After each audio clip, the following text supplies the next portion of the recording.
12 वर्षों बाद ऐसा दुर्लभ संयोग बन रहा है जब देवगुरु बृहस्पति अपनी उच्च राशि में स्थित हैं और साथ ही साथ हंस नामक महापुरुष योग बना रहे हैं। वहीं पे 8 जून से लेकर 4 जुलाई तक का शुक्राचार्य यानी कि शुक्र भी कर्क राशि में प्रवेश करेंगे और देवगुरु बृहस्पति के साथ कंजक्शन में रहेंगे, यानी कि महायुति बन रही है। और इस महायुति का क्या परिणाम आपके जीवन में रहेगा, इसको हम राशि अनुसार अवश्य बताएंगे। लेकिन उससे पहले जान लीजिए कि देवगुरु बृहस्पति के जो आधिपत्य देवता हैं वो है नारायण, और वहीं शुक्र की जो अधिष्ठात्री देवी हैं वो माता लक्ष्मी है।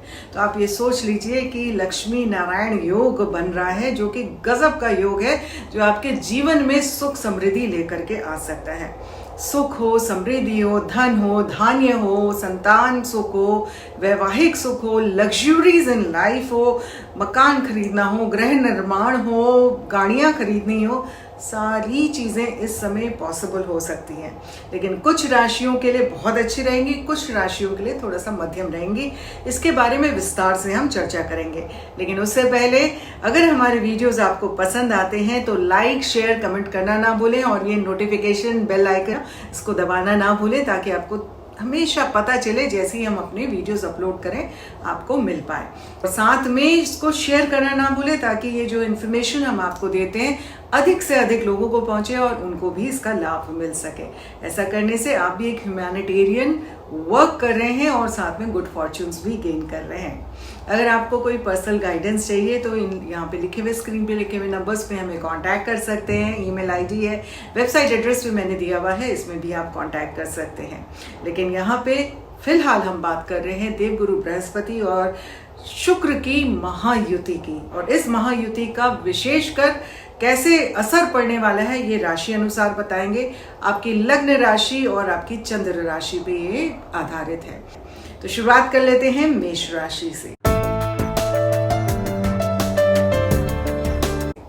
मेष राशि वालों के लिए चतुर्थ भाव में देवगुरु बृहस्पति और शुक्राचार्य की युति हो रही है, और यहाँ पे जब इन दोनों की युति होती है तो थोड़ा सा असमंजस की स्थितियां बनती हैं, क्योंकि एक देवताओं के गुरु हैं तो एक दैत्यों के गुरु हैं, लेकिन साथ में जो उनके आधिपत्य देवी और देवता है वो ज्यादा आपस में सानिध्य में रहते हैं और हस्बैंड एंड वाइफ है, यानी कि विष्णु जी और माता लक्ष्मी हैं। तो इसलिए कंट्रोल्ड इम्पैक्ट भी रहता है। हालांकि यहाँ पे आपके लिए करियर में बहुत अच्छे गेन्स आने वाले हैं, वैवाहिक सुख काफी आपको मिलेगा। विवाह आदि में देरी हो रही थी तो विवाह के योग इस समय बनेंगे। गृह निर्माण का कार्य कर सकते हैं, घर में रेनोवेशन आप करवा सकते हैं। ऐसा भी हो सकता है कि नया वाहन खरीदने की भी बारे में भी आप सोचें। इस समय विदेश यात्राएं प्लान कर रहे हैं तो बहुत सुखद यात्राएं होने वाली है, बहुत सुख समृद्धि के साथ आप रहेंगे, जीवन में सुकून रहेगा और अचानक से फाइनेंशियल गेन्स भी होते हुए दिखाई देते हैं। ये समय आपके लिए काफी अनुकूल है। बाकी तो हमने देवगुरु बृहस्पति का गोचर आपको डिस्कस पहले से कर रखा है। आप पुराने वीडियोस को लिंक में आप चेक कर लीजिएगा, आपको पता चल जाएगा कि उसमें कैसा इम्पैक्ट रहेगा। लेकिन ये आपस में जो कंजक्शन है, इस कंजक्शन की वजह से एरीज यानी कि मेष राशि वालों के लिए वैवाहिक सुख बन करके आ रहा है। आपके लिए गृह निर्माण की स्थितियां बन रही हैं, सुखद अनुभव रहेगा, सुकून रहेगा, घर परिवार के साथ एक सुख शांति वाला समय व्यतीत करेंगे। विदेश यात्राएं कर सकते हैं आप, और साथ ही साथ करियर में भी प्रमोशन के चांसेस बन रहे हैं। आपने माता लक्ष्मी को श्रृंगार का सामान अवश्य चढ़ाना चाहिए, श्री सूक्तम का पाठ करना चाहिए, फिर तो देखिए बल्ले बल्ले है। वृषभ राशि वालों के लिए देखें तो आपके तृतीय भाव में देवगुरु बृहस्पति और शुक्र की युति हो रही है, और इस युति से आपकी कम्युनिकेशन स्किल्स में बहुत ज्यादा बढ़ोतरी हो रही है। आपकी नेटवर्किंग से आप नए लोगों से मुलाकातें करेंगे, उन नए लोगों के द्वारा आपको बहुत कुछ भविष्य में अच्छा फल होता हुआ दिखाई देता है, मिलता दिखाई देता है, जो सुकून लेके आएगा, समृद्धि लेकर के आएगा। भाग्य आपका साथ देगा, जीवन में उन्नति कारक स्थितियां बनेंगी, विवाह के शुभ संयोग आपके लिए बन रहे हैं। आपके जीवन में सुकून रहेगा, क्योंकि आपके खुद के लग्न के लॉर्ड जो जब तृतीय भाव में आ जाते हैं तो आपसे थोड़ा मेहनत करवाते हैं, लेकिन साथ ही साथ भाग्य उन्नति की स्थितियां भी बनाते हैं। सेहत में भी काफी सुधार आता हुआ इस समय दिखाई देता है। हालांकि हल्की स्किन इरिटेशंस रहेंगी, लेकिन फिर भी बेहतर परिणाम आपके लिए रहेंगे। कुमकुम ओम से अपने चावलों को रंगना है और श्री अंत के ऊपर ओम श्रीम श्रीय नमः के साथ आवाहन करते हैं माता लक्ष्मी का। आप देखेंगे बहुत सुंदर संयोग बनेंगे, जीवन के सारे कष्ट वैसे ही खत्म होते जाएंगे। इस महायुति से आपके लिए आर्थिक उन्नति के आसार दिखाई देते हैं। जबरदस्त लाभकारी स्थितियां बनेंगी, जीवन में सुकून आएगा, खर्चों में लगाम बनेगा, बहुत सारी स्थितियां आपकी कंट्रोल होती जाएंगी। शुक्र और गुरु के इस युति से आपके जीवन में संतुष्टि भी आएगी और उसी के साथ साथ नजर आ रहा है कि आपके जीवन में संतान संबंधित सुख रहेगा। पढ़ाई लिखाई में या विद्यार्थी हैं तो सफलताएं प्राप्त करेंगे, जीवन में सुकून रहेगा और अगर इंटरव्यू आदि दे रहे हैं तो आपके लिए लाभकारी स्थितियां बनेंगी। छोटी छोटी कन्याएं होती हैं, उनको दही चीनी शुक्रवार के भेंट में दें और कुछ श्रृंगार का सामान भेंट में दे देंगे तो फिर तो उत्तम ही उत्तम है। आपके तो लग्न में देवगुरु बृहस्पति भी बैठे हैं, शुक्राचार्य भी बैठे हैं, एक देवताओं के गुरु, एक राक्षसों के गुरु। और आप सोचिए आत्म मंथन कैसा रहेगा दिमाग पे। लेकिन साथ ही साथ बहुत ही दुर्लभ संयोग है तो बहुत ही दुर्लभ तरीके से आपको फायदे भी होंगे। सुख समृद्धि के संयोग बन रहे हैं, वैवाहिक जीवन में सुखद अनुभव रहेगा, प्रॉपर्टी गेन्स हो सकते हैं, शेयर मार्केट द्वारा फायदे आपको जबरदस्त होते हुए दिखाई देते हैं। घर परिवार में रेनोवेशन करा सकते हैं या उनके साथ सानिध्य में एक अच्छा सुकून भरा समय बिताएंगे। साथ ही साथ नया वाहन खरीदने के भी आपके लिए योग बन रहे हैं। कर्क राशि वालों के लिए बहुत ही सर्वोत्तम समय है, जिस समय आप हर तरीके के सुख को भोगते दिखाई देते हैं। अपने माता लक्ष्मी के मंदिर में जाकर के उनको श्रृंगार का सामान देना है और नारायण को एक मुट्ठी साबुत हल्दी की गांठ अर्पित करनी है और ये किसी भी गुरुवार या शुक्रवार को करेंगे बहुत उत्तम रहेगा। सिंह राशि वालों के 12वें भाव में ये गोचर बन रहा है। विदेश यात्राओं के योग जबरदस्त बनेंगे आपके लिए जीवन में करियर में उन्नति हो सकती है। करियर प्रमोशंस ऐसे भी हो सकते हैं कि फॉरेन ट्रैवल्स के इंडिकेशंस आपके लिए बनने शुरू हो जाएं या उस तरह की स्थितियां आपके लिए बन जाएं। वहीं पे आप अपनी नेटवर्किंग द्वारा, अपनी बातचीत द्वारा, अपने नए मित्रों के द्वारा काफी कुछ हासिल करने में सक्षम रहेंगे। भाग्य आपका साथ देगा, जीवन में उन्नति कारक स्थितियां आपके लिए बनती जाएंगी, लेकिन थोड़ा सा अटक करके आगे बढ़ेंगी। आपको संयम के साथ किसी भी चीज में हाथ डालना है, तभी आपके लिए उत्तम स्थितियां रहेंगी। भगवान नारायण के मंदिर में जा करके आपने उनको देसी घी का दिया जलाना है, थोड़ा सा सैफरन डाल के, और एक मुट्ठी हल्दी की गांठ साबुत वहां उनको अर्पित करनी है। उसी हल्दी की गांठ को थोड़ा सा घिस करके अपना तिलक लगा लेंगे तो बहुत उत्तम रहेगा। और माता लक्ष्मी को आपने पीली चूड़ियां अर्पित करनी है, जिससे आपके जीवन में भाग्य में उन्नति होती जाएगी। आपके लिए देवगुरु बृहस्पति और शुक्राचार्य का जो गोचर चल रहा है वो आपके एकादश भाव में रहेगा। लाभ का स्थान है तो लाभकारी स्थितियां भी बनते दिखाई देती है। शेयर मार्केट हो, प्रॉपर्टीज हो, इन सब में काफी गेन्स होते हुए दिखाई देते हैं। पैतृक संपत्ति से भी काफी आपके लिए गेन होगा और आपके जीवन में आय के नए स्रोत खुलेंगे और इन्वेस्टमेंट्स जो भी आपने कर रखी हैं उससे जबरदस्त फायदे इस समय होते हुए दिखाई देते हैं। Very beautiful time to manifest a lot of positive energies in your life. आपके लिए विवाह के भी शुभ संयोग बन रहे हैं। अगर सिंगल है, रेडी टू मिंगल है तो इस समय बड़ा उत्तम है। संतान सुख आपको मिलता हुआ दिखाई देता है। कन्या राशि वालों के लिए स्थितियां अनुकूल तो है ही, साथ ही साथ भाग्य भी आपका जबरदस्त साथ दे रहा है।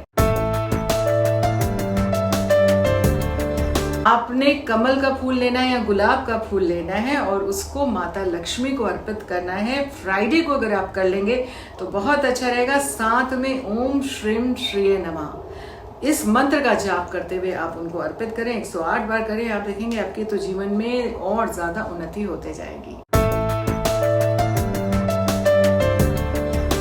दशम भाव में शुक्र के गोचर होने से करियर में उन्नति होगी, आपकी रेडियंस बढ़ेगी, प्रभाव बढ़ेगा। मीडिया से संबंधित है, क्रिएटिव आर्ट से संबंधित कार्य करते हैं, किसी भी कला से संबंधित कार्य करते हैं, फैशन, मीडिया, रिसोर्ट्स, होटल्स, इस समय उत्तम स्थितियां हैं जो आपके लिए प्रभावशाली रहेंगी और बहुत अच्छे रिटर्न्स आपके लिए लेकर आएंगी। तुला राशि वालों को थोड़ा सा अपनी सेहत की तरफ जरूर ध्यान देना है, क्योंकि सेहत में कुछ गड़बड़ हो सकती है। स्किन इरिटेशंस या मांसपेशियों में दर्द की संभावनाएं भी बढ़ सकती हैं। लेकिन ओवरऑल करियर में थोड़ा सा मेहनत करेंगे तो बहुत उत्तम स्थितियां यहाँ पे आपके लिए बनते नजर भी न्यूली वेड्स जो होते हैं कपल, उनको अपने घर पे इनवाइट करें या रिश्तेदारी में, और उनको बहुत मान सम्मान के साथ भोजन खिलाएं और कुछ गिफ्ट आदि दें। अगर ये संभव नहीं है तो आप ऐसा भी कर सकते हैं कि बहुत सारे ऑर्फनेजेस में सामूहिक विवाह होता है, उस विवाह में अवश्य पार्टिसिपेट करें और अपनी तरफ से कुछ भी दान पुण्य करें या फिर कुछ जाके सेवा करें। वृश्चिक राशि वालों के लिए तो बहुत उत्तम समय है। आपके जीवन में जो कष्ट थे ना वो सारे हटते जा रहे हैं। एक तो देवगुरु बृहस्पति वैसे ही आपके भाग्य स्थान पे बैठे हुए और पूर्ण दृष्टि आपके लग्न में आपको दे रहे हैं, तो आपके तो वैसे ही बल्ले बल्ले है। जीवन में जो करना चाहते हैं वो आपका होता जाएगा। संतान सुख आपको मिल रहा है, आपके लिए रेडियंस बढ़ी है, नेटवर्किंग जोन आपका बढ़ रहा है, भाग्य में आपकी उन्नति हो रही है। आप जितना परिश्रम करेंगे, इतना करेंगे तो इतना रिजल्ट मिलेगा। इस तरह के आपके लिए भाव बन रहे हैं। और वहीं पे देवगुरु बृहस्पति का तो इम्पैक्ट है ही है, साथ में शुक्राचार्य जब आ जाते हैं तो शुक्राचार्य आपके वैवाहिक जीवन में सुख लेकर के आ रहे हैं। फॉरेन ट्रैवल्स अगर आदि करना चाह रहे हैं या एमएनसीज के साथ काम आपके प्रोजेक्ट्स हैं, ये समय बहुत उत्तम समय है जो आपके लिए लाभकारी स्थितियां लेकर आएगा। अपने शुक्रवार को मखाने की खीर माता लक्ष्मी को भोग में लगानी है और नारायण को थोड़ा सा पंजीरी बना के लगाएं। और सत्यनारायण की अगर कथा आप पढ़ लेते हैं विशेषकर पूर्णमासी के दिन तो बहुत उत्तम रहेगा। धनु राशि वालों के लिए बात करें तो देवगुरु बृहस्पति का गोचर आपके अष्टम स्थान में और वहीं शुक्राचार्य अष्टम स्थान पे आ रहे हैं।